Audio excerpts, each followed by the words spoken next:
तो आज हमारे साथ हैं अमित यादव, जो कि आईआईटी रुड़की के स्टूडेंट है, सेकंड ईयर के। जियो फिजिकल टेक्नोलॉजी है इनका ब्रांच।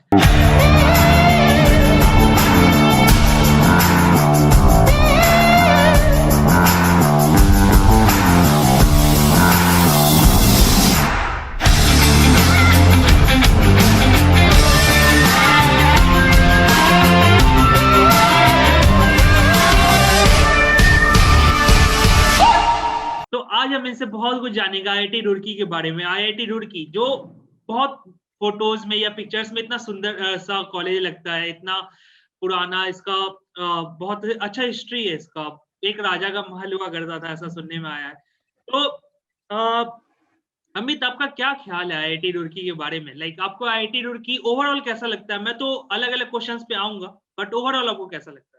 ओवरऑल अगर हम देखेंगे तो फिर पढ़ाई करने में तो ठीक ही है, पर वैसे अगर आप एनवायरनमेंट देखेंगे ना कॉलेज का, तो वो तो बहुत तगड़ा एनवायरनमेंट है वहाँ का। जैसे मेन बिल्डिंग देख के तो एकदम मतलब आलीशान सी बिल्डिंग है वो है, जो मतलब हर जगह पे हम देखेंगे ना। जब हम जेईई प्रिपरेशन डेज में भी देखते थे, तब भी एकदम ऐसा था कि हाँ यार, मुझे यहीं जाना है। मतलब वही एक आइडियल सी जगह थी जहाँ जाना पहुंचना था। यार तो आईआईटी मतलब रुड़की देखकर एक जन्नत है राजा वहाँ। का महल टाइप लगता है कि अब तो पैलेस में आगे जाके पढ़ना है। तो हाँ, अमित, आपका मोटिव क्या था इस कॉलेज चूज करने के पीछे? आपका रीजन क्या था कि आपने पार्टिकुलरली आईआईटी रुड़की ही क्यों लिया? क्या वो सुंदर दिखता है इसलिए? मतलब हाँ, वो भी एक उनमें से एक रीज़न था, पर मेन पॉइंट तो ये था कि मेरी जो जेईई की रैंक थी ना, वो ज़रा बिगड़ गई थी। मतलब जैसे जेईई एडवांस का पेपर हुआ था, तो वो ज़रा बिगड़ गया था, तो मुझे फिर जो ब्रांच चाहिए थी, किसी जिस कॉलेज में जो ब्रांच चाहिए थी, वो तो मिल नहीं रही थी। तो फिर मुझे ओल्ड आईआईटीज़ में कोई दूसरी ब्रांच देखनी पड़ गई थी। तो फिर सारे रिक्वायरमेंट्स के हिसाब से आईआईटी रुड़की बेस्ट लगा था मुझे। तो और लाइक मतलब ऐसा ठीक था है, क्या कि बढ़िया ये कॉलेज था। लास्ट ऑप्शन बचा हुआ है इसलिए मैंने लिया? नहीं, नहीं, नहीं, ये ऐसा नहीं था। वो अब बीएचयू में मेटलर्जी वो सब मिल रहा था, तो वो लेके तो मतलब नहीं लेना था वो। अच्छा अच्छा, तो मतलब यही एक ठीक लगा था ओल्ड आपको आईआईटीज़ में। पसंद था, आपके ब्रांच, आपका जो सब्जेक्ट था वो पसंद आया, तब जाके फाइनली ये डिसीजन हुआ। हाँ। तो आईआईटी रुड़की इतना सुंदर कॉलेज है, तो ये कब एस्टेब्लिश कब हुआ था? स्टार्ट कब हुआ था ये कॉलेज? हमारा कॉलेज ऐसा है कि वो सबसे पुराना सिविल इंजीनियरिंग कॉलेज है इंडिया का, और वो एस्टेब्लिश हुआ था 1847 में। और ऐसे ही उसको फिर 1852 में उसे James Thompson college of engineering का नाम दिया था। उसी कॉलेज ऑफ सिविल इंजीनियरिंग का नाम दिया था। और ऐसे ही फिर इंडिपेंडेंस के बाद जब वो इंडिया में, मतलब इंडिया जब हमारा इंडिपेंडेंट हुआ, तब उसे यूनिवर्सिटी ऑफ रुड़की का नाम दिया गया था। फिर जैसे-जैसे समय गया, वैसे 2002 2001 में एक पार्लियामेंट में बिल पास हुई, जिसके बाद हमारा कॉलेज को आईआईटी का दर्जा दिया गया था। 1847, ये मतलब 1857 बहुत से भी पहले आता है, काफी पहले का ये कॉलेज है। 1847 वही कह रहा हूँ 1847। कि 1857 जब वर्ल्ड वॉर वन हुआ था, उससे पहले का ये कॉलेज, मतलब काफी पुराना इतिहास रहा इस कॉलेज का हो। और स्टूडेंट्स भी इसके काफी अभी तक दुनिया में अलग अलग जगह पे अलग अलग अजूबे करते रहे होंगे इस इंजीनियरिंग कॉलेज के। तो इंजीनियरिंग कॉलेज यार फेमस होता है रैगिंग के लिए।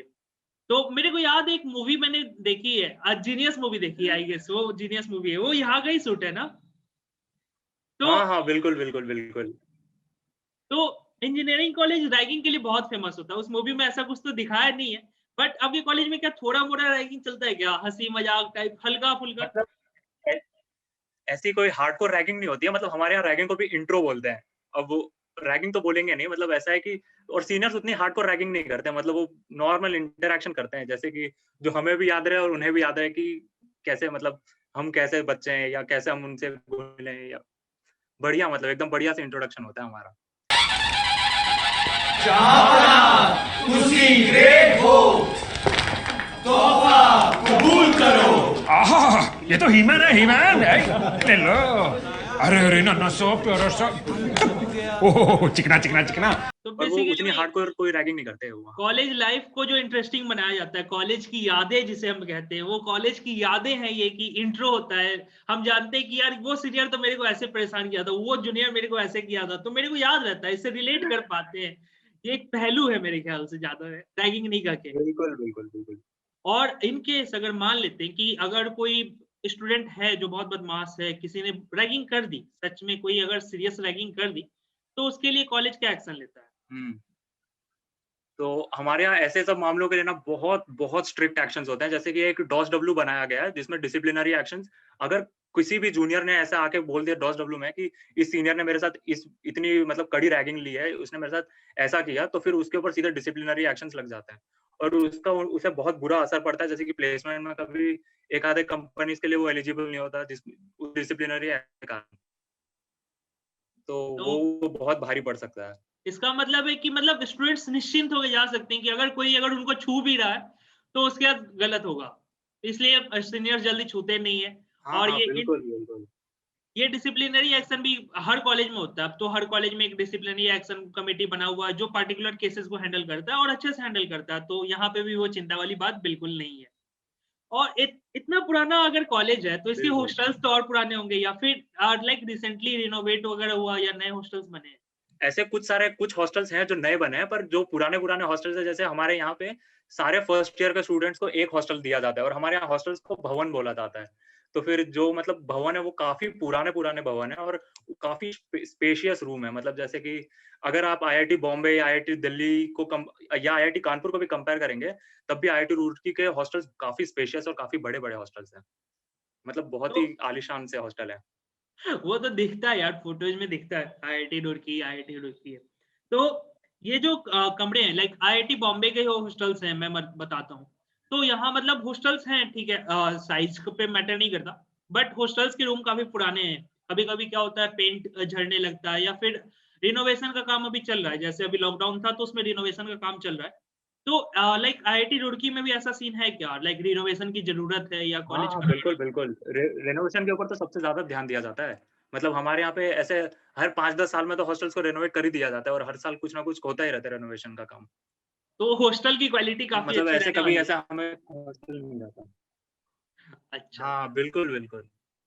तो रूम्स की बात हो गई, अच्छे रूम्स हैं, बट रूम साफ करने वाला कौन है? यहाँ पे रूम क्या हम खुद से जाके झाड़ू मारना है क्या रूम वहाँ पर? बिल्कुल, बिल्कुल, बिल्कुल और कोई नहीं आएगा हमारा रूम साफ करने। मतलब हॉस्टल में बस इतनी फैसिलिटीज़ प्रोवाइड होंगी कि आपके कॉरिडोर साफ कर दिए जाएँगे। बाकी सारे रूम हमें खुद करने पड़ते हैं और वो भी हम शायद ही कभी करते हैं अपना रूम साफ। मतलब जैसे कि महीने में हो गया 1 बार या 2 बार, कभी बहुत ज़्यादा गंदगी हो गई है या दोस्त आके पूरा कचरा मतलब बहुत बुरा हाल कर दिया रूम का, तब हमें करना पड़ता है रूम साफ, नहीं तो वो कोई नहीं करता। कांपे पहाड़ों से मीलों की मील गूंजे पहाड़ों पे ऐसा रोड है शोर है अंदर से चीर के देख वो कोर है फिर हजारों से सीरियसली यार, मतलब मैंने आज तक बस जितने भी ओरिएंट लोगों से बात किया, तो सबने कहते हैं कि उनके कॉलेज में कोई ना कोई होता है, हेल्पर होता है जो वीकली कभी साफ करता है, कोई में तो डेली भी करता है आईआईटी कानपुर में। तो मतलब यहाँ कोई नहीं आने वाला। बिल्कुल नहीं आने वाला। हमें खुद अपने रूम की साफ-सफाई का ध्यान रखना पड़ेगा। तो इसका मतलब यही है कि जो बच्चे आईआईटी रुड़की जा रहे हैं, उनको झाड़ू चलाना सीखना होगा। नहीं तो वो फिर सेमेस्टर हाँ, में अपना बिल्कुल, बिल्कुल, बिल्कुल। सेमेस्टर के शुरू में गए साफ रूम में, सेमेस्टर के लास्ट में रूम गंदा छोड़ के फिर चलो खत्म, सेमेस्टर कंप्लीट, ऐसा करना होगा। तो ये ऑप्शन है, अब जो चूज करना है। हाँ, बिल्कुल। हाँ, और मतलब कब, एक सेमेस्टर के अंदर हम लोग 2-3 बार तो झाड़ू मार ही देते हैं, इससे ज़्यादा नहीं। काफी ज्यादा हो गया मेरे ख्याल से। तो और कपड़े वगैरह धोने का क्या सीन है वहाँ पे, लाइक अगर किसी को कपड़ा धोना है? हाँ, हाँ, बिल्कुल। तो हमारे यहाँ ऐसा है कि या तो बंदा खुद से कपड़े धो सकता है या फिर एक धोबी आते हैं, धोबी भैया आते हैं। वो हफ्ते में 3 दिन आएँगे और वो सुबह 7 बजे आके हमसे कपड़े ले जाएँगे और वो कुछ रीज़नेबल कॉस्ट लेते हैं, ₹200 का ऐसे हर महीने का, और वो उसके अंदर सारे कपड़े धो के दे देते हैं। रोज़ सुबह आएँगे और वो दे के चले जाएँगे। या फिर अगर हमें धोबी भी नहीं लगवाना है तो फिर हर हॉस्टल में एक ऐसा वॉशिंग रूम रहेगा, जहाँ पे कई सारे वॉशिंग मशीन्स रहेंगे और उस वॉशिंग मशीन के लिए एक भैया रहते हैं।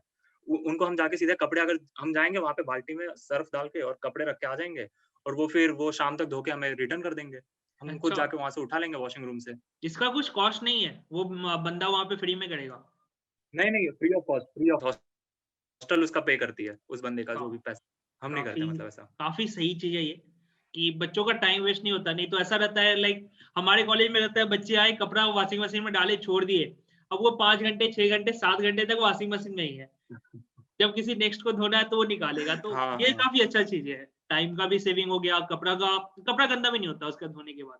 क्योंकि हमारे में क्या है कि अगर कोई नया बंदा आया और वॉशिंग मशीन में कपड़ा, तो हाँ। निकाल के वो कभी फेंक देगा, कभी गिर गया या गलती से कुछ हो जाता है। तो ये सब चीजें नहीं होंगी, काफी अच्छी बात है ये। तो आते हैं, सबसे इम्पोर्टेंट चीज है जो हुँ। हमारे लाइफ का, खाना। खाना कैसा मिलता है वहाँ के मेस में? अ, मैं वहाँ के मेस काउंसिल का एक मेंबर था, मतलब हमारे भवन का, राजेंद्र भवन का। तो खाना तो मतलब अब कोटा के आप रिस्पेक्ट में देखेंगे तो खाना यहाँ का ठीक ही है, मतलब उतना खराब भी नहीं है जितना सब बोलते हैं। और जैसे कोटा में बहुत ही बुरा खाना मिलता था, यहाँ पे उससे तो अच्छा ही खाना मिलता है। मतलब काफ़ी अच्छा मिलता है, हफ्ते में 2 दिन स्पेशल रहता है। बस हाँ, बस पनीर की सब्ज़ी में पनीर नहीं रहेगा, ऐसा सब तो चलता ही रहता है। अब और सिंपल बात है, मीठे-वीठे हमने अपना बनते रहते लेवल हैं, मतलब काफ़ी सही लेवल है। हमने इतना नीचे कर लिया है कि अब कुछ भी अच्छा मिलता है तो अच्छा लग रहा है वो। कोटा में 2 साल इतना कुछ भी खा हाँ, लिया, बिल्कुल, बिल्कुल। तो ये अच्छी बात है। को और कोटा में मतलब तो बहुत क्या खाना मिलता था भाई साहब, मतलब उससे बुरा खाना कभी नहीं खाया मैंने। बहुत ऐसे बच्चे होते हैं जो खाना मतलब अगर उनको खराब है तो पसंद नहीं करते, वो खा नहीं सकते, मतलब होता है ये कुछ-कुछ प्रॉब्लम्स होता है। तो उसके लिए क्या कैंटीन फैसिलिटी या फिर कुछ और हुँ। फैसिलिटीज़ अवेलेबल हैं क्या? हाँ, हाँ, बिल्कुल, बिल्कुल। ऐसा है कि हमारे यहाँ पे कैंटीन की जो फैसिलिटीज़ होती हैं, वो 24/7 आपको मिल सकती हैं। जैसे दिन में 2 बजे से रात के 2 बजे तक नहीं, दिन में 2 बजे से रात के 2 बजे तक आपके लिए कैंटीन खुली रहेंगी। जो हॉस्टल की कैंटीन्स हैं, हर हॉस्टल में एक-एक कैंटीन बनी हुई है, वो खुली रहेंगी और एक नाइट कैंटीन की भी फैसिलिटी दी जाती है, जो हॉस्टल के अंदर ही प्रेज़ेंट रहता है। और अच्छा, वहाँ पे कोई भी जाके रात के 2 बजे से सुबह के दिन के 2 बजे तक खाना खा सकता है या कुछ भी खा अच्छा। सकता है, जो मन करे। तो मतलब सारी चौबीसों फैसिलिटीज़ घंटा अवेलेबल है पूरे 24/7। चौबीसों घंटा अगर किसी को कुछ खाना है तो खा सकता है। मतलब कोई चिंता नहीं है, भाई खाना मिलता रहेगा हाँ, तुम्हें, बिल्कुल, बिल्कुल। तो काफ़ी सही है। और इसका हाँ, और प्राइस क्या वो है? साथ में वहाँ पे जूस प्राइस प्राइस तो बहुत कम है, मतलब एकदम सब्सिडाइज़्ड रेट है। जैसे आलू पराठा ₹10 का आएगा, आलू पनीर पराठा वो ₹15 का आएगा, बस इतना ही है, उससे ज़्यादा कुछ नहीं है, सब सब्सिडाइज़्ड रेट में है। काफ़ी अब काफ़ी ऐसे ही सस्ता। हमारे यहाँ सीसीडी भी है, सबवे है, वो सब तो काफ़ी सस्ते हैं। अच्छा हाँ, वहाँ तो सीसीडी मतलब और एक सबवे भी है 1/4 ना रेट में हमें कैंपस के मिलता है। अंदर? हाँ, हाँ। तो मैं ये बच्चों के लिए पूछना चाहूँगा कि सीसीडी और सबवे जो है कॉलेज के अंदर, क्या उसके रेट जो हम नॉर्मल सीसीडी या सबवे जाते हैं तो सेम रहता है या फिर कितना डिफरेंस रहता है? हाँ, मतलब ऐसा है कि जो सबवे है वो ज़्यादा सब्सिडाइज़्ड नहीं है, पर जो सीसीडी है उसमें हमें 1/4 कॉस्ट पे मिलता है सब कुछ ऐसा। मतलब जैसे ₹20 की नॉर्मल कॉफ़ी मिलेगी, जो अब यहाँ हम लेने जाएँगे तो वो कम से कम 60-70 की आ जाती है। तो इसका मतलब यही तो कि मतलब जो काफ़ी कम है, वो काफ़ी आप पैसे टपरी बचेंगे। पे चाय पीते हैं या टपरी पे कॉफ़ी पिएँगे, उसी भाव में उससे थोड़ा-सा ज़्यादा अधिक में आपको सीसीडी में कॉफ़ी मिल जाएगा। आप वहाँ पे मस्त इंस्टाग्राम पे फ़ोटो डाल बिल्कुल, सकते हो बिल्कुल। कि भाई सीसीडी में मज़े कर रहा हूँ। All these guys are the kind of people who insist on calling cafe coffee day as Susudi. Hey, let's go to Susudi. I want to come to Susudi. Anna Susudi. I want to Susudi. Let's go to Susudi. Susudi. May I Susudi? Let's go to Susudi. I want to go to Susudi. Susudi. I'm like, what the fuck is a Susudi? तो internet की बात करते हैं यार। Internet तभी तो lockdown में ऐसा था कि बिना इंटरनेट का लोग जिंदा ही नहीं रह सकते थे, ऐसा था। तो हुँ, इंटरनेट का क्वालिटी क्या है कॉलेज में, मतलब हुँ। क्या स्पीड रहता है? ज जैसा ऐसा था कि 2 साल पहले हमारे यहाँ सिस्को का सिस्टम नहीं लगा था इंटरनेट का। तो तब बहुत तगड़ी, मतलब इतनी तगड़ी ये इंटरनेट की फैसिलिटी थी कि स्पीड थी कि क्या बोलेंगे। जैसे कि आप 4K वीडियोज़ में आप जहाँ भी उसका कर्सर लेके जाके वहाँ रोकें, वहाँ से वीडियो कंटीन्यूअसली चालू हो जाएगी और कुछ दिक्कत नहीं आती थी। पर अब सिस्को के बाद अब और कोई ऐसा कुछ लिमिटेड यूसेज भी नहीं था। मतलब आप कितना भी अनलिमिटेड डाउनलोड कर सकते हैं और काफ़ी तगड़ी स्पीड थी। Oh my god! Wow! अब 200 एमबीपीएस के आस-पास स्पीड है। 200 एमबीपीएस से कम ही है, मतलब 100 एमबीपीएस के आस-पास है। उससे 200 ज़्यादा नहीं है एमबीपीएस तो और ऐसे वो भी बोल रहे हो पीक डेज़ में तो जैसे, बहुत बिगड़ जाती है। कहा 200 एमबीपीएस तो ऐसे बोल रहे हो जैसे अरे 200 400 एमबीपीएस एमबीपीएस बहुत की स्लो स्पीड भी है। आई थी। अरे नहीं, नहीं, मतलब पहले 400 एमबीपीएस की स्पीड भी आती थी कैंपस में। अच्छा, अच्छा। तो मतलब तो उसके रिस्पेक्ट में तो काफ़ी खराब है। इसका क्या कुछ लिमिट है क्या कि पर मंथ में इतना ही डेटा यूज़ कर सकता हूँ या ऐसा कुछ? अनलिमिटेड? बिल्कुल नहीं, अनलिमिटेड सब यूसेज है। बस बिंदास लाइफ़ लाइफ़ में और क्या चाहिए कॉलेज आप लाइफ़ में? कितने भी इंटरनेट गेम मिले, डाउनलोड करिए, मूवीज़ डाउनलोड करिए, बैठ के सब गेम खेलना है सिर्फ़। आईआईटीज़ और एनआईटीज़ जो बने, उनका मेन मोटिव था कि वर्ल्ड क्लास फैसिलिटीज़ को हम लाएँ अपने कॉलेज में। यहाँ पे अपने स्टूडेंट्स को दे सके वो फैसिलिटी और स्टूडेंट्स उसके बाद हाँ, हाँ। वो उसका हेल्प लेकर दुनिया में वंडर्स कर सके। तो जैसा कि आपका कॉलेज बहुत पुराना है, तो यहाँ पे तो ये सब सारी फैसिलिटीज़ या फिर इक्विपमेंट्स वगैरह बहुत पहले से ही होंगे। तो इसके बारे में थोड़ा बताएँ कि क्या-क्या फैसिलिटीज़ आपको मिलती है आपके कॉलेज में? रिसर्च फैसिलिटीज़ के बारे में? अच्छा, रिसर्च फैसिलिटीज की आप बात करेंगे तो मतलब काफी फैसिलिटीज है और काफी अच्छा कल्चर भी है रिसर्च का। जैसे हमारे यहाँ पे प्रोफेसर काफी ज्यादा पेपर निकालते हैं। ऐसे अगर आप इंडिया की रैंकिंग में देखेंगे तो काफी टॉप पे ही उसका पोजीशन रहता है मोस्टली, कि वो रिसर्च फैसिलिटीज के नाम पे। और अगर हमें कुछ रिसर्च से रिलेटेड कुछ हमें करना होगा तो फिर हम सीधे जाते हैं प्रोफेसर के पास। जैसे कि अगर मुझे कुछ चीज करनी है, मुझे किसी फील्ड में रिसर्च करना है, जैसे बायोटेक हुआ या किसी भी फील्ड में हुआ, तो मैं सीधे जाके प्रोफेसर से बोलूंगा कि सर मुझे इस फील्ड में इंटरेस्ट है, आप मुझे मतलब कुछ ऐसा प्रोजेक्ट वो सब दे सकते हैं क्या, मुझे भी अपने कुछ एक रिसर्च ये परस्यू करना है। तो प्रोफेसर सीधे एकदम बहुत हेल्पफुल वे में हमें रिगार्ड करते हैं कि हाँ भाई ठीक है, आ जाओ, आप मेरे मेरे अंडर एक प्रोजेक्ट कर लो और ठीक है। फिर वो हमें बहुत अच्छा गाइडेंस करेंगे ऐसे। तो तो रिसर्च के लिए तो बहुत अच्छा है ये कॉलेज। काफी सही चीज है ये कि जो हम पढ़ रहे हैं वो हैंड्स ऑन एक्सपेरिमेंट या फिर इम्प्लीमेंट हम कर सकते हैं तुरंत वहां पे, अगर हमको कोई इंटरेस्ट आ रहा है। हो सकता है कि वो हमारे ब्रांच में नहीं हो। फॉर एग्जाम्पल अगर मेरा ब्रांच कुछ और है, मैं कुछ और में हाँ, करना चाहता हूँ, तो भी मैं कर सकता हूँ। जो इंजीनियरिंग का मेन मोटिव होता है कि हम प्रैक्टिकल लाइफ एग्जाम्पल्स कर सके, जहां हमें मन कर लग रहा है तो वो कर सके, तो ये चीज यहाँ पे जरूर फुलफिल हो पा रहा है, ये काफी अच्छी बात है। तो मतलब अगर मान लो कि अगर मुझे खुद से कुछ इनोवेटिव बनाना है, फॉर एग्जांपल मान लेते हैं मुझे एक कार बनाना है। तो मुझे अगर कार बनाना है तो मुझे उसके लिए क्या-क्या नॉलेज चाहिए। तो ये नॉलेज अगर मैं किसी प्रोफेसर से जाके कंसल्ट करूँगा कि यार मुझे ये ऐसा-ऐसा ये मॉडल बनाना है, ये कुछ इलेक्ट्रिक ऐसा में चाहिए और मुझे हाई स्पीड चाहिए। तो क्या वो हेल्प करेंगे क्या? हाँ, बिल्कुल, बिल्कुल, बिल्कुल। वो ज़रूर हेल्प करेंगे और हमारे यहाँ ऐसे सब चीज़ों के लिए जो इनोवेशन की चीज़ें हैं, उसके लिए हमारे यहाँ एक लैब्स बनती है, लैब्स है टिंकरिंग लैब्स करके, वो काफ़ी हेल्प करती है इसके लिए। और टिंकरिंग लैब्स का भी वो उसमें काफ़ी हेल्प होता है। और जो कार की बात आपने की है, तो कार के लिए ना एक हमारे यहाँ पे काफ़ी सारे ऐसे ग्रुप्स बने हैं। जैसे एक टीम आईआईटीआर मोटर स्पोर्ट्स है, वो कार के फील्ड में ही ज़्यादा काम करता है। और फिर प्रोफेसर्स की अगर हेल्प चाहिए हमें, तो फिर हम सीधे जाके प्रोफेसर से ऐसे कंसल्ट कर सकते हैं कि सर मुझे ये जानना है, आप मतलब कैसे बताएँगे? या फिर पीएचडी जो रिसर्च स्कॉलर्स होते हैं, आप उनके पास कभी भी जाइए, वो आपको कभी ऐसे मना नहीं करेंगे। वो आपको सीधे मतलब ओपन हैंडेडली आपकी हेल्प करने के लिए हमेशा रेडी रहेंगे। ये ऐसा काफ़ी अच्छी मतलब है। बात है। काफ़ी अच्छी बात है ये, कि अगर मुझे कुछ नॉलेज चाहिए, इन्फॉर्मेशन चाहिए, मुझे कुछ करना है। टिंकरर्स लैब मैं बता दूँ कि बहुत सारे कॉलेज में रहता है। टिंकरर्स लैब एक लैब होता है, जहाँ पे आपको बहुत सारे इक्विपमेंट्स मिल जाएँगे। अनेकों तरह के इक्विपमेंट्स मिल जाएँगे, जो बहुत महँगे भी रहते हैं। और ये फुल ऑन स्टूडेंट्स का लैब रहता है। इसका हेड भी स्टूडेंट रहता है और सब कुछ स्टूडेंट्स के अंदर ही रहता है। तो जिसको जब भी जो हेल्प चाहिए होता है, वहाँ जाके वो अपना कर लेता है। तुम्हें मैन्युफैक्चरिंग करना है, कुछ भी करना है, सब चीज़ तुम वहाँ पे कर सकते हो। Most of the thing. Hmm. तो ये काफ़ी अच्छी बात वहाँ पे 3D प्रिंटर भी होता है, मतलब सब रहता है वहाँ पे, सारी फैसिलिटीज़। है। 3D प्रिंटर तो अब फ्यूचर ही है, तो वो भी तुमको वहाँ पे मिल जाएगा। ये काफ़ी अच्छी बात है। ये सब छोटी-छोटी बातें ही मतलब कॉलेज को एक स्पेशल बना देती हैं, नॉर्मल कॉलेज से अलग। तो बहुत टाइम ऐसा होता है कि कभी हमें इंटर्नशिप करना होता है किसी पार्टिकुलर एरिया में या फिर किसी पार्टिकुलर जॉनर में, तो उस समय क्या होता है कि हम देखते हैं कि हमारे कोई सीनियर्स हैं क्या उस फील्ड में। क्योंकि जनरली ऐसा होता है कि मान लेते हैं कि मेरे कॉलेज का जो सीनियर है, मैं उसको बोलूँगा कि मेरे को इस पार्टिकुलर जॉनर में इंटर्न करना है, तो वो मुझे हेल्प करता है, बट बाकी लोग नहीं करते हैं। तो ये यहाँ पे कितना हेल्पफुल होता है। इसका तो बहुत ज़्यादा यहाँ पे असर होता है। मतलब जैसे कि अगर मुझे क्वांटम कंप्यूटिंग के फील्ड में कुछ पढ़ाई करनी है, तो फिर मैं ज़्यादा कुछ नहीं करूँगा। मैं सीधे किसी एक अपने सीनियर से पूछूँगा या फिर अपने कोई भी सीनियर से। अब वो रुड़की में ऐसा है कि यहाँ पे सीनियर्स काफ़ी हेल्पफुल हैं, तो फिर वो शायद हर जगह ही होते हैं ऐसे तो। पर मैं अगर किसी सीनियर को पूछूँगा कि आप मुझे क्वांटम कंप्यूटिंग के फील्ड में मुझे पढ़ना है, आप मुझे बताइए ना किसके पास मतलब कौन ऐसा सीनियर जो मेरी हेल्प कर सकता है। तो फिर वो सीधे वो बोलेंगे कि ये बंदा कर रहा है या ये मैम कर रही हैं या फिर ये सर कर रहे हैं, तो फिर हम सीधे जाके उस सर मैम से ना, हम अगर सीधे सामने से जाके पूछें कि मैम मुझे इस फील्ड में बहुत इंटरेस्ट है, आप मुझे बताइए ना कि इसमें क्या-क्या पढ़ना चाहिए या क्या करना चाहिए। तो वो हमें सीधे बता देते हैं कि देख तू शुरू में ये कर, फिर चाहिए तो तू इंटर्नशिप के लिए यहाँ अप्लाई कर, आईआईएससी बैंगलोर में जा या फिर यूनिवर्सिटी ऑफ वाटरलू कहीं भी जाके तू अप्लाई कर ऐसे। तो वो फिर हमें वो काफ़ी हेल्प करते हैं और वो टाइम टू टाइम हम पे ऐसे ध्यान भी देते रहते हैं। काफ़ी अच्छी बात है। तो एक और यहाँ पे मुद्दा आता है, जो हमारी गवर्नमेंट भी इसको बहुत ज़्यादा हेल्प कर रही है, सपोर्ट कर रही है, कि जो लड़कियाँ रहती हैं, वो आईआईटीज़ या इंजीनियरिंग कॉलेज में काफ़ी कम लड़कियाँ रहती हैं। तो गर्ल चाइल्ड को बढ़ावा देने के लिए गवर्नमेंट भी अब रिजर्वेशन लाया।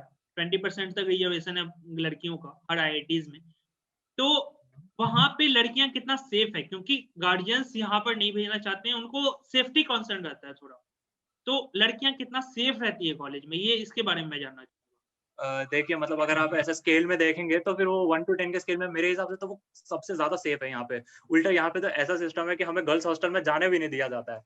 मतलब कि अब वो तो सभी चाहेंगे ना, मतलब चाहे कोएड हॉस्टल हो, ये हो, वो हो, पर नहीं, हमें यहाँ जाने नहीं दिया जाता और लड़कियों के लिए यहाँ पे सेफ्टी तो काफ़ी परखी जाती है। जैसे अब हमारे यहाँ हॉस्टल में ना ऐसा होता है कि जो मेन गेट है, कॉलेज का मेन गेट है, वहाँ से लड़कियाँ रात के 11 बजे से लेके सुबह के 6 बजे तक बाहर जा नहीं सकती हैं। पर आ सकती हैं, पर बाहर वो जा नहीं सकती। तो फिर अच्छा, वो भी एक सेफ्टी के लिए मेजर है, तो सही है उनके लिए, तो काफ़ी अच्छा है ये। उनके लिए कुछ ऐसा दिक्कत नहीं होगी मेरे हिसाब से तो। इंजीनियरिंग स्टूडेंट्स का काफी ज्यादा ये रहता है डिजायर कि वो कोएड हॉस्टल में रहे, जो मैंने भी सुना भी कोएड हॉस्टल नहीं है यहाँ पे। तो कोएड हॉस्टल देखते हैं हाँ। कभी आएगा, इन फ्यूचर आ सकता है इंडिया में, पॉसिबल है। इस पे भी कभी सोचा जाएगा, बात और की यहाँ जाएगी। पे ऐसा भी है ना कि अब जैसे आईआईटी बॉम्बे में ऐसा है कि बॉयज गर्ल्स हॉस्टल में जा सकते हैं या फिर दोनों आ सकते हैं, जा सकते हैं, परंतु यहाँ पे ऐसा नहीं है। हम गर्ल्स हॉस्टल में नहीं जा सकते, खाली हम उनके उनके मेस तक या फिर उनके ऑफिस रूम तक ही जा सकते हैं, उससे ज्यादा नहीं, मीटिंग रूम तक। कोई बात नहीं, ग्राउंड्स में मिल तो जाएगा, मतलब उनके इतनी लिए काफी इतनी चिंता अच्छा की बात सिक्योरिटी नहीं है। मेजर लिया गया है। तो डिसेबल्ड फ्रेंडली, क्योंकि बहुत कुछ रिजर्वेशन हमारा लाइक इसके लिए भी रहता है, पीडब्ल्यूडी कैंडिडेट्स के लिए। तो कॉलेज कितना hmm. Disabled friendly, I am sure कि वो कॉलेज डिसेबल्ड फ्रेंडली होगा, बट कितना लाइक वो 100% डिसेबल्ड फ्रेंडली है क्या? हाँ, हाँ, बिल्कुल, बिल्कुल। मतलब ऐसे डिसेबल कैटेगरी वाले, मतलब जितने भी ऐसे लोग हैं, उनके लिए काफ़ी ऐसा, उनके लिए काफ़ी ध्यान रखा जाता है। जैसे उनके पेरेंट्स में से एक पेरेंट को वहाँ पे रहने दे सकते हैं, या फिर उनकी मम्मी रह सकती है, या फिर उन्हें एक दूसरा हॉस्टल दिया जाता है जिसमें सारे वॉशरूम, वो सब की फैसिलिटीज़ एकदम पास ही हो। मतलब सही है उनके लिए। मतलब ऐसा कोई दिक्कत नहीं आ सकती उन्हें कभी।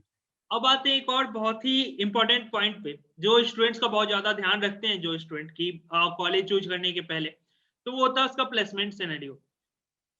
तो कॉलेज का लाइक प्लेसमेंट सिनेरियो क्या है, उसका एवरेज पैकेज क्या है, हम उस पे बात करना चाहेंगे। अच्छा, तो ऐसा हुआ कि अगर मैं इस साल की बात करूँ, तो फिर हमारे कॉलेज का प्लेसमेंट सिनेरियो, मतलब कोविड के कारण तो सबको असर पड़ा है। नहीं, तो मैं हमारे यहाँ भी नॉर्मल ज़रा बात ज़रा करता असर हूँ, पड़ा है। क्योंकि कोविड के कारण तो वो अच्छा। लाइक सिर्फ कॉलेज नहीं, पूरी दुनिया पे असर पड़ा है, काफी लोग का जॉब्स छूट गया या फिर हाँ, बहुत कुछ बिल्कुल, हो गया। बिल्कुल। तो नॉर्मल क्या है, इस पे मैं जानना चाहूंगा।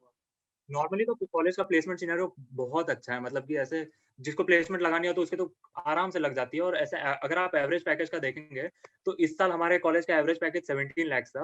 वो शिक्षा.com पे मैंने मतलब देखा था। और यहाँ पे सीनियर से भी पूछा तो उन्हें भी मतलब सही था, मतलब उनका भी 17 लाख के आसपास ही एवरेज पैकेज गया था। और हाईएस्ट इंटरनेशनल पैकेज हमारे यहाँ वो 3 बच्चों को लगा था 1.5 करोड़ का, ये माइक्रोसॉफ्ट रेडमोंड में। और लोएस्ट पैकेज 12 लाख का था। तो और हाईएस्ट डोमेस्टिक पैकेज भी हमारे यहाँ इंडिया का सबसे हाईएस्ट डोमेस्टिक पैकेज लगा था 80 लाख का। तो मतलब वो काफ़ी तगड़ा है। ठीक है मतलब।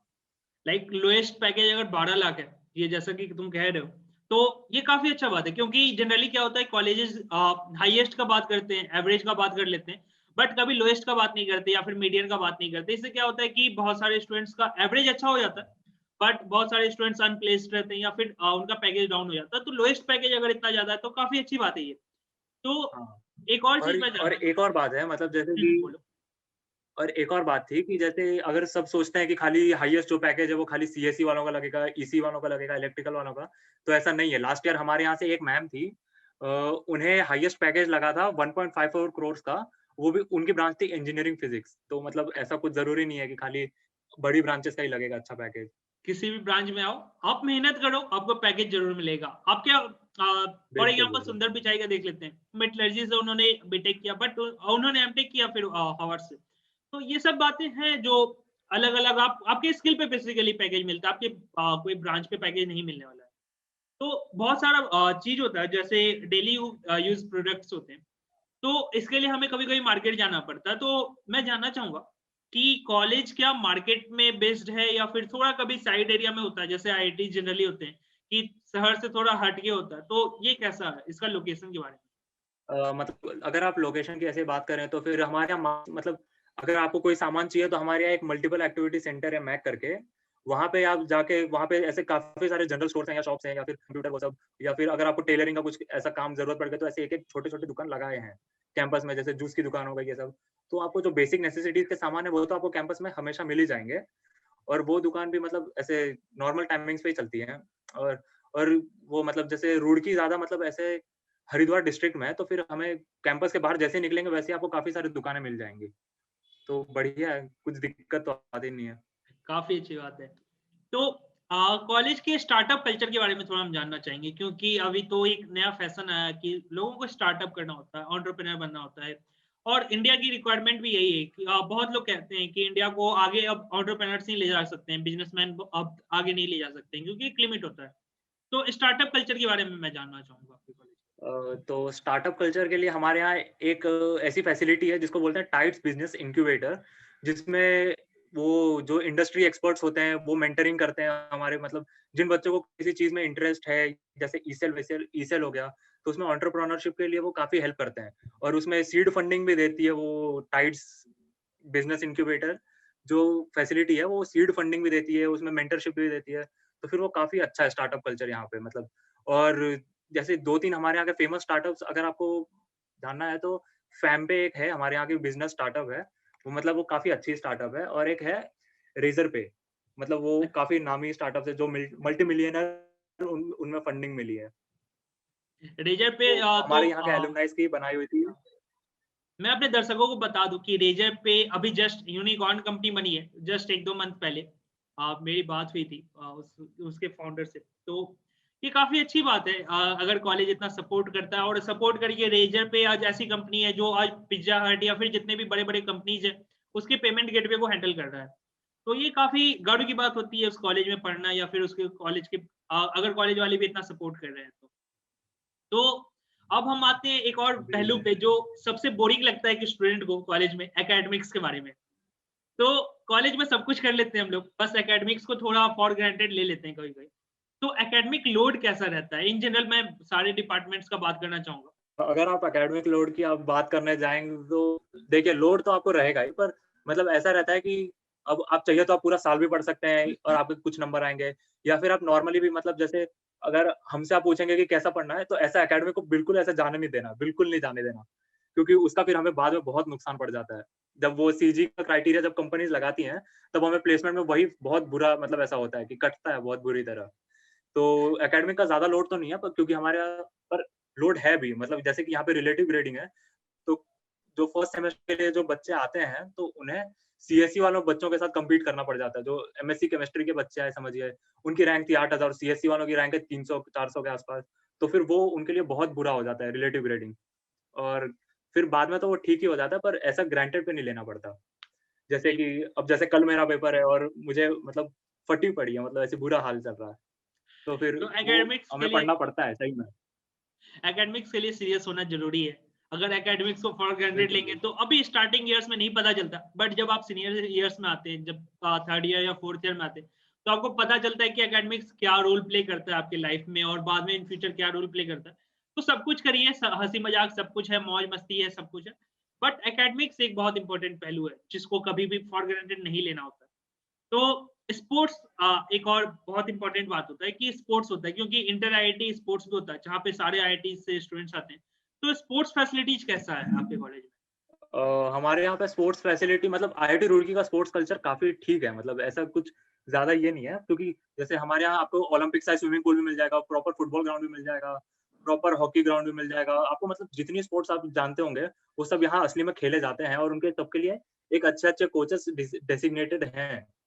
मतलब जैसे कि अब बैडमिंटन के लिए 2-3-4 वुडन कोर्ट है, स्क्वाश कोर्ट है, वो ओलंपिक साइज स्विमिंग पूल है, क्रिकेट ग्राउंड है, बास्केटबॉल के कोच है, और हर वेट लिफ्टिंग तक होती है, टाइक्वांडो खेले जाते हैं, और यहाँ पे एक आधे लड़के हैं जो बॉक्सिंग भी करते हैं, उन्होंने खुद का क्लब बना रखा है, तो वो काफी अच्छा है। मतलब आप कोई भी गेम जाके ऐसे सीधे जाके आप सीधे कोच को बोले कि सर मुझे भी खेलना है, तो फिर वो आपको सीधे ओपन हैंडेडली एक्सेप्ट कर लेंगे, बोलेंगे कि आ जाओ कल से प्रैक्टिस पे 6:30 बजे, मतलब ऐसे ही। और यहाँ पे फिर इंटर आईटी जैसे जो स्पोर्ट्स फेस्ट होते हैं उसमें उनके लिए कैंप्स भी रखे जाते हैं। यहाँ पे आईटी रुड़की का एक खुद का स्पोर्ट्स फेस्ट भी है, संग्राम करके, उसमें भी काफी ये होता है, मतलब कि सारे बाहर के कॉलेजेस के साथ हमारे कॉलेज के बच्चे कम्पीट करते हैं, कॉम्पिटिशन और वो काफी मतलब बढ़िया रहता है। यार कॉलेज में एक चीज बहुत अच्छा है कि कुछ भी कराना, एक फेस्ट करा दिए, स्पोर्ट्स फेस्ट, डिपार्टमेंट का अलग अलग फेस्ट होता है, कल्चरल फेस्ट होता है, टेक्निकल फेस्ट होता है, इतने सारे फेस्ट होते हैं यार, मतलब लाइक साल तो फेस्ट में खत्म हो जाता है। 3-3 दिन का फेस्ट है, अगर 20 फेस्ट करा लिए तो 60 दिन तो ऐसे ही खत्म हो गए।